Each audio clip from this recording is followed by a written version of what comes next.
देखिए, इस वक्त डोनाल्ड ट्रंप के होश उड़े हुए हैं बॉस। ईरान पर ट्रंप ने यह सोचकर हमला किया था, खामनेई को मार देंगे, सारा मामला खत्म हो जाएगा, ईरान 2 दिन में जो है वो घुटनों पर आ जाएगा, ये ट्रंप ने सोचा था। लेकिन बॉस, यहां मामला उल्टा पड़ता दिख रहा है और ऐसा गजब पलट गया है कि पूरा युद्ध देखकर दुनिया हैरान है। ईरान खुद तो तबाह हो रहा है, लेकिन तबाह होने के साथ साथ उसने अमेरिका का भूत बनाकर छोड़ दिया है। गल्फ में कोई ऐसा देश नहीं छोड़ा है ईरान ने जहां पर ईरान ने अमेरिकी सैन्य अड्डों पर अटैक न किया। हर जगह पर अमेरिका का धुआं धुआं करके छोड़ दिया ईरान ने। अमेरिका की हालत यह हो गई है कि जो ट्रंप खुद को दुनिया में सबसे ताकतवर नेता समझते हैं, उनका अमेरिका हाथ खड़े कर रहा है कि मैं अपने नागरिकों को अभी नहीं बचा पाऊंगा। अमेरिका ने अपने नागरिकों से कह दिया है कि जहां हो वहां से खुद निकल पाओ तो निकल जाओ, कोई हम बचाने नहीं आ पाएंगे। शुरुआत में तो ट्रंप ने ईरान की लंका लगाई थी, खामनेई को मार दिया, ईरान पर ताबड़तोड़ बम गिराकर ट्रंप को लगा था कि ईरान कहां टिकेगा। ट्रंप इसी मुगालते में थे कि जैसे वो वेनेजुएला के राष्ट्रपति को उठा के ले आए थे और वेनेजुएला घुटने पे आ गया, वैसे ही ईरान में बस खामनेई को मारना है, उसके बाद ये तो एकदम लमलेट हो जाएंगे।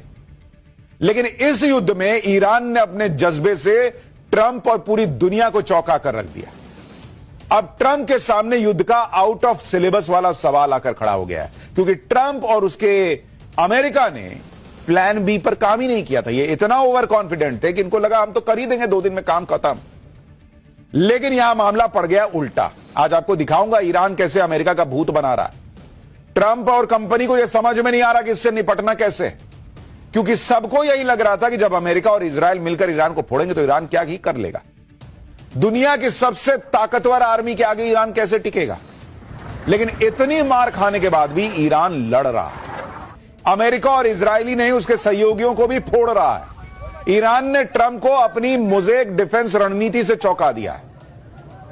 अब यह मोज़ेक रणनीति क्या है ईरान की, कैसे बिना टॉप लीडरशिप के, बिना ऑर्डर के ईरान इस युद्ध को लंबा खींचने वाला है, कैसे ईरान के युद्ध में ट्रंप बुरी तरह फंस गए, बौखला गए, झूठ पे झूठ बोल रहे हैं, युद्ध का ठीकरा अब इजराइल पे फोड़ रहे हैं, नेटो देशों को कोसने लग गए हैं Trump.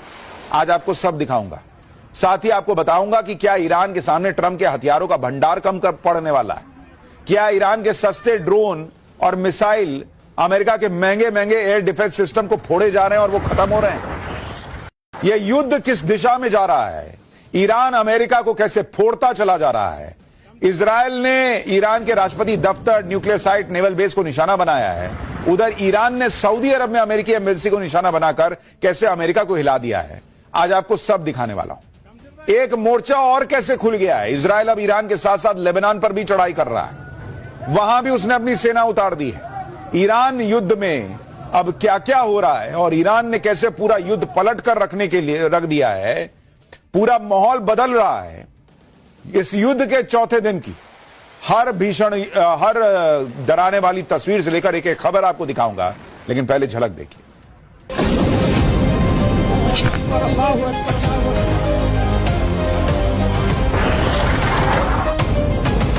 But the hardest hits are yet to come from the U.S. military. The next phase will be even more punishing on Iran.